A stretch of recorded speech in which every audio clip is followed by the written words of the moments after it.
Everyone who feels stuck in the Obama economy is right to focus on the here and now. And I hope you understand this too. If you're feeling left out or passed by, you have not failed. Your leaders have failed you. None of us should have to settle for the best this administration offers. A dull, adventureless journey from one entitlement to the next, a government-planned life, a country where everything is free but us. Listen to the way we're already spoken to.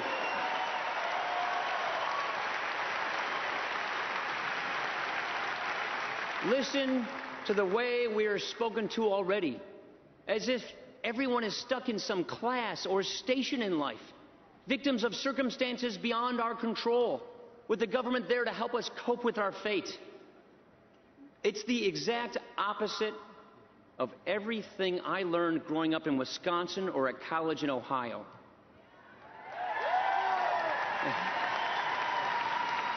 No. When I was waiting tables, washing dishes, or mowing lawns for money, I never thought of myself as stuck in some station in life. I was on my own path, my own journey, an American journey, where I could think for myself, decide for myself, define happiness for myself. That's what we do in this country. That's the American dream. That's freedom, and I'll take it any day over the supervision and sanctimony of the central planners.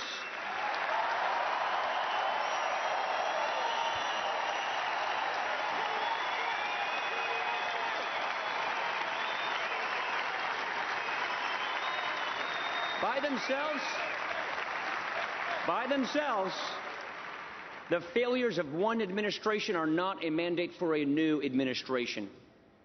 A challenger must stand on his own merits. He must be ready and worthy to serve in the office of president.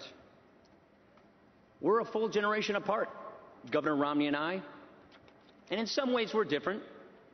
There are the songs on his iPod, which I've heard on the campaign bus, and I've heard it on many hotel elevators.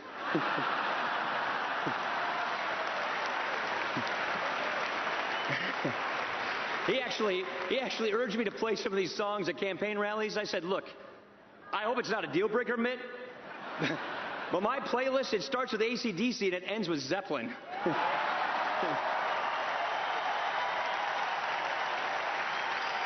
Look, a generation apart, but that doesn't matter. It makes us different, but not in any of the things that matter. Mitt Romney and I both grew up in the heartland, and we know what places like Wisconsin and Michigan look like when times are good. We know what these communities look like when times are good, when people are working, when families are doing more than just getting by. And we know it can be that way again. We've had very different careers, mine mainly in public service, his mostly in the private sector. He helped start businesses and turn around failing ones. And by the way, being successful in business, that's a good thing.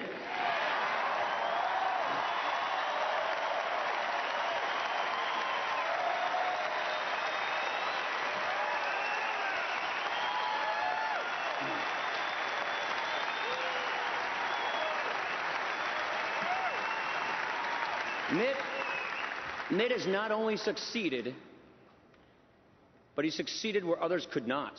He turned around the Olympics at a time when a great institution was collapsing under the weight of bad management, overspending, and corruption. Sounds kind of familiar, doesn't it? He was the Republican governor of a state where almost 9 in 10 legislators are Democrats, and yet he balanced the budget without raising taxes. Unemployment went down, household incomes went up, and Massachusetts under Governor Mitt Romney saw its credit rating upgraded.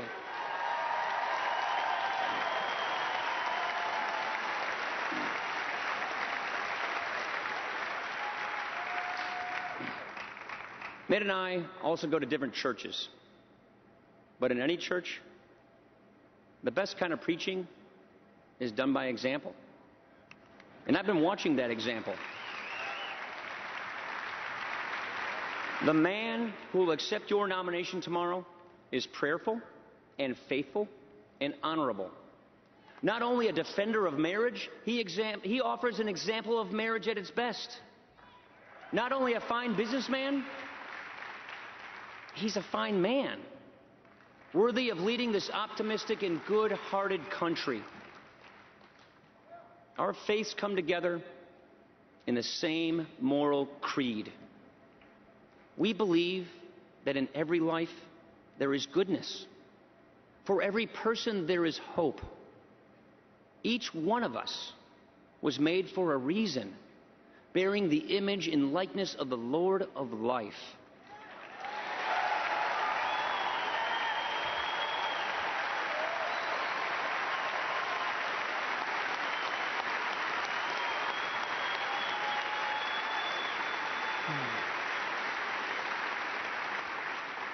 We have responsibilities, one to another. We do not each face the world alone. And the greatest of all responsibilities is that of the strong to protect the weak. The truest measure of any society is how it treats those who cannot defend or care for themselves.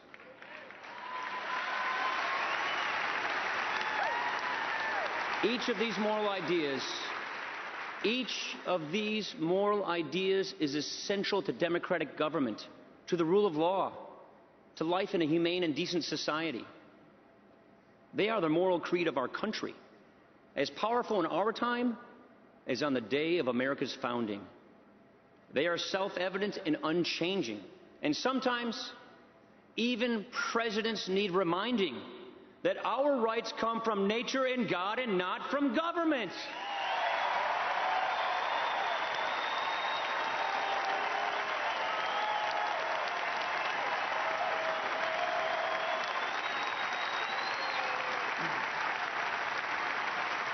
The founding generation secured those rights for us, and in every generation since, the best among us have defended our freedoms. They are protecting us right now. We honor them and all of our veterans, and we thank them.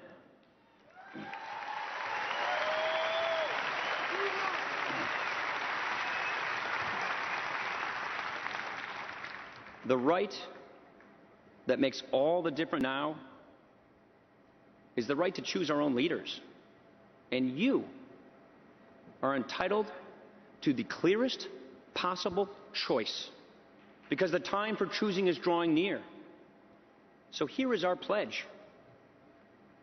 We will not duck the tough issues. We will lead. We will not spend the next 4 years blaming others. We will take responsibility. We will not try to replace our founding principles. We will reapply our founding principles. The work ahead will be hard. These times demand the best of all of us. All of us, but we can do this.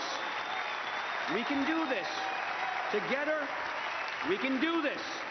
We can get this country working again. We can get this economy growing again. We can make the safety net safe again. We can do this. Whatever your political party, let's come together for the sake of our country. Join Mitt Romney and me. Let's give this effort everything we have. Let's see this thing all the way through. Let's get this done. Thank you, and God bless you all. Thank you.